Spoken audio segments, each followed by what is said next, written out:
স্বামী বিবেকানন্দের অমৃতবাণী। জগতের পাপ অত্যাচারের কথা বলিও না, বরং তোমাকে যে জগতে এখনো পাপ দেখিতে হইতেছে সেজন্য রোদন করো।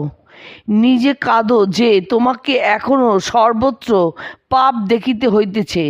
যদি তুমি জগতের উপকার করিতে চাও, তবে আর জগতের উপর দোষারোপ করিও না, উহাকে আরও বেশি দুর্বল করিও না। এই সকল পাপ দুঃখ প্রভৃতি আর কি? এগুলি তো দুর্বলতারই ফল। মানুষ ছেলেবেলা হইতে শিক্ষা পায় যে সে দুর্বল ও পাপী। জগৎ এইরূপ শিক্ষা দ্বারা দিন দিন দুর্বল হইতে দুর্বলতর হইয়াছে। বাল্যকাল হইতেই তাহাদের মস্তিষ্কে এমন সকল চিন্তা প্রবেশ করুক, যাহা তাহাদিগকে যথার্থ সাহায্য করিবে, যাহা তাহাদিগকে সবল করিবে, যাহাতে তাহাদের যথার্থ কল্যাণ হইবে।